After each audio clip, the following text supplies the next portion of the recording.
And our next speaker is Habib Barra. And I'm really thrilled to introduce Habib. He's an amazing student in the New American Speakers Program. Habib Barra is from Afghanistan and bears an extraordinary tale of resilience and perseverance. In addition to practicing medicine in Afghanistan, he dedicated 12 years to supporting US-based nonprofits, including 7 years with Sesame Street, to champion early childhood education and social development. At 5, Habib experienced forced displacement from war. His journey brought him to the US in 2021. Habib is committed to raising awareness and fostering empathy, believing that neglectful treatment only exacerbates the challenges that immigrants encounter in carving out their new lives. So welcome, Habib. Thank you so much. According to UNHCR reports, more than 100 million people are now displaced by force, with half of them being children. When people move to a new country, to a new place, they often face many challenges. One of the biggest problem or challenge is to find a job which match their skills, because their qualifications may not be easily recognized. I want to share my story here, that back to the country in Afghanistan, in addition to practicing my medicine, I was working in a US-based nonprofit organization, managed several multi-million-dollar projects. I had my own business. I had a school, and life was beautiful, enjoying with my family, parents, and friends. On a sudden, everything changed, and I had to leave my country because of life threats and for my children's better future. After settling in Maryland and dealing with various issues, I encountered another challenge, which was finding a good job. I heard about a job fair in Northern Virginia. Despite facing financial issues on that time, I bought an expensive suit and new shoes. I prepared myself well for the interview. I was very excited. And upon arriving at the venue, I had multiple interviews. Most of them, they were entry-level jobs. And I was happy to get them. And I had interesting conversations too. Like they were saying that it's very low. Do you have any US experience? Do you have this certificate, that certificate? But I think I managed well. In response to the US experience, I mentioned that, okay, if you give me the job, so I'm newcomer, definitely it would be a US experience. But I have similar experience for more than a decade working with USAID projects, so they are quite similar. And also regarding being very low, I said, I do accept, it was a daycare, that in our culture, we help seniors, and that counts as rewards. And I would definitely love to do this with all my commitments. Their responses were good. They were saying that we are impressed from your resume, you would be lucky to have you, and lots of other good words, which make me quite happy and make sure that I will definitely get one of those jobs.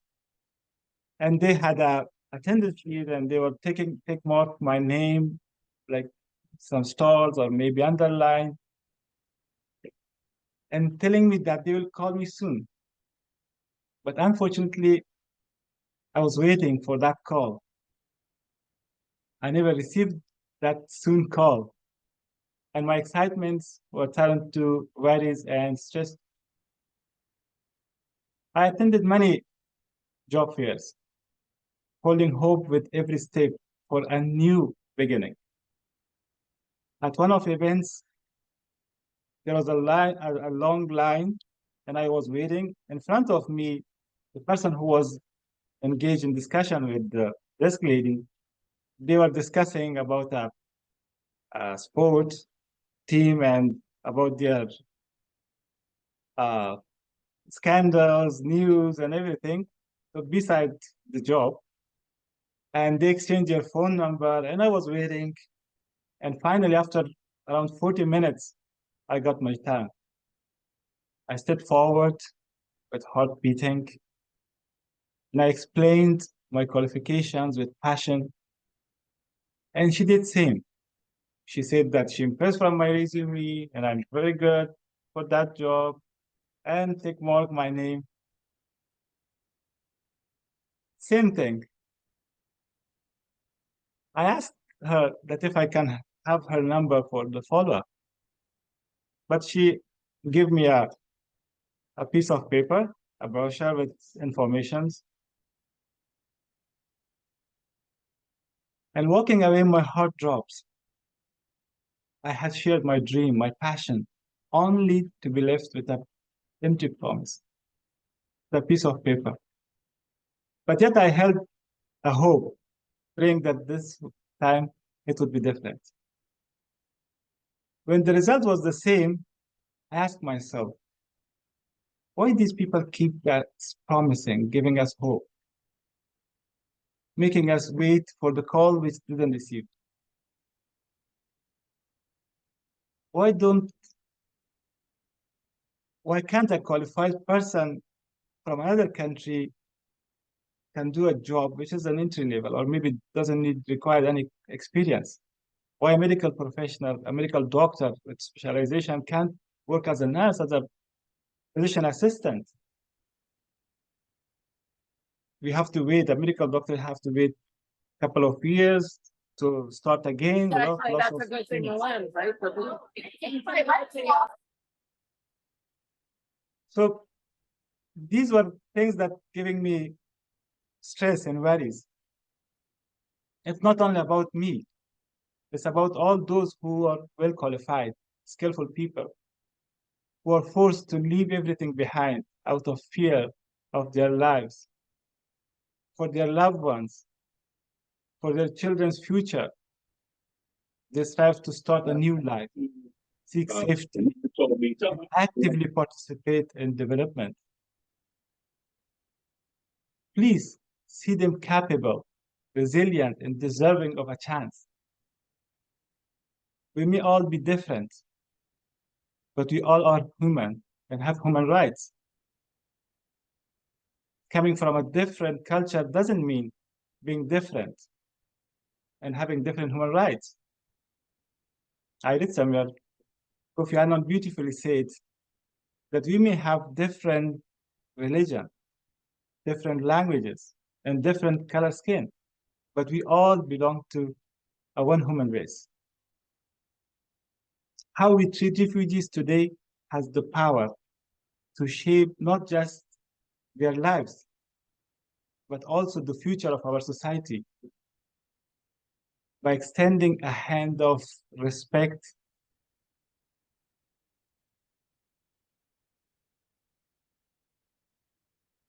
maybe empathy, showing empathy,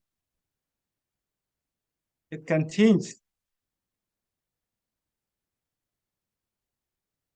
It will ease their hardship and contribute to their journey toward a secure and peaceful life. I believe in storytelling power. It will reshape observations and offer refugees the opportunity to share their stories.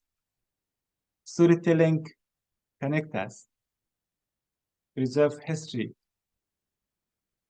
and foster empathy. It symbolizes hope and strength, amplifying the voices of those who often ignore.